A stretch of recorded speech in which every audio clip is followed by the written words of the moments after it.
И така, здравейте, приятели! Днес ще ви показвам аквариума. Аквариумите имат доста нови неща по тях. И извинявам се, че не съм качвал доста отдавна, но просто нямам време. И да, нека да започваме. Новите неща са... Това е 28 литров аквариум. Тук беше 20 литровия и 7 литровия аквариум, но 20 литровия се разлепи и се наложи да взема друг. И този беше най-близкия до 20 литра.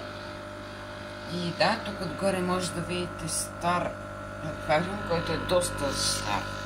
Доста. Има 20 години. Не е мой. Не знам на кой, обаче го намерих на тавана. И така, сега ще ви казвам обитатели, филтрация и нагреватели. Колко вата са. Значи тук обитателите са два сини папагала, които съм отделил да хвърлят хайвер. Филтриращата система са гъби, спонж филтри. Тук има две гъби. Чакайте малко. Тук има две гъби на това и тук една по-голяма.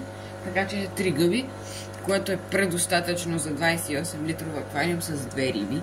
Тук е изгъсната кружката, за да не ги стресирам. Като се пуска, защото те са на таймер. Нагревателът е 50 вата. И нека да преминаваме към 120 литровия, който по него има много нови промени. Значи обитателите тук са един пикок бас. Не знам дали ще иска да се обърне. Не иска. Ето, обърна се. Ето го пикок баса. Има един гибицепс, който не може да се вихне. Тук се е скрил гибицепса. Ето се е скрил гибицепсът. Има и един змиеглав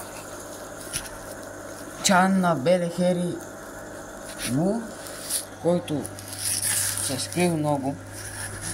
Аз го виждам, но... Ето тук може да се види част от него. Това кафявото, което се вижда. И тук филтрацията е вътрешен филтър 1200 литра в час. Бях пробвал с канистър, но канистъра се прецака. В момента е на ремонт. И нагревател 200 вата. Сега идваме на най-големия ми аквариум, който е 360 литра. Тук филтрацията е два вътрешни филтъра по 2500 литра в час. Може да видите какво се случва само като се приближи до аквариум. Филтрацията е два вътрешни филтъра по 2500 литра в час и един канистър 1000 литра в час. Нагревателя е 500 вата. Обитателите са 3 Оскара, 2 папагала, един сребърен долар, един синодонт, една читава нож и една псевдоплатистома и един гибицепс, който се е скрил някъде. Водата е толкова мътна поради причината, че днес чистих външния филтър. И да, общо взето това е причината. Тук сега преминаваме на 45 литрови аквариум. И тук сме с гупи, калихти и скариди. Даже ето е една скарида. Гупите.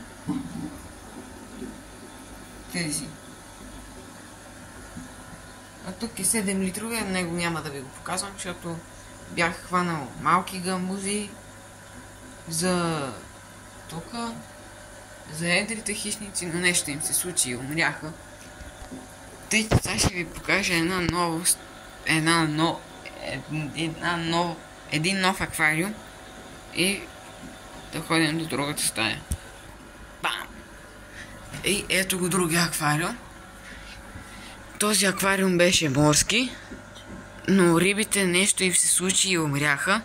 Не знам какво им се случи. И умряха. Но сега съм го направил... Общо взето съм опитал да вкарам само американски риби. Доколкото знам, само калихта не ми е африкански. Всичко друго ми е африканско. Имаме Конго тетри, имаме Молинезия, имаме скалария, имаме барбус денисони, родостомуси, анциструси, макроподи, калихт, пангасиоси, които те стават доста едри, но за момента са ми дребни. Не знам той защо стои тук. Може би си почива. Защото сега ядоха и предполагам, че си почива. Ей го мъжкия макропод. Също много красива риба. Женския макропод малко го тероризира тука, но няма какво да му направя. Ето един анцистриус. Фулред плеко. Мисля, че така беше. Значи, аквариум 200 литра. Филтриращата система е съмп. Нагревателя е 200 вата. О, къде? Майтапо съде. Тук имаме също доста рядък вид скалария, която само да я намеря. Всеки е виждал черната скалария. От тези имам чифт. Черна скалария. 2 черни скаларии имам чифт. Белите скалари. Също всеки ги е виждал. И от тях имам чифт. Само да ги намеря къде бех. А е такова нещо виждали ли сте? Тигрова скалария. Още са ми малки. Да се надяваме да си станат чифт. Ето я.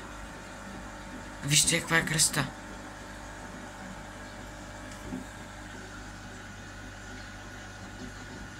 Та, общо взето това са ми аквариумите. Да, ето го малкото анцистрише, което си е мое поколение.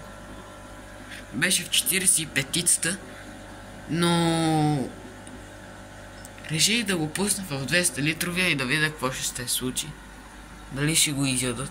Не го изядоха. Живее си. Ето ги. Двете тигрови.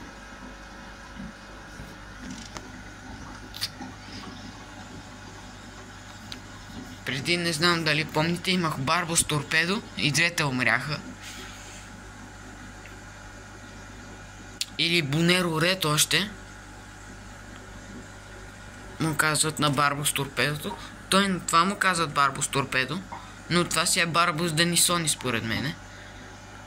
Ето тук излезна един господин или госпожа, която е много голяма рядкост да излезе. Ботя лохарчета.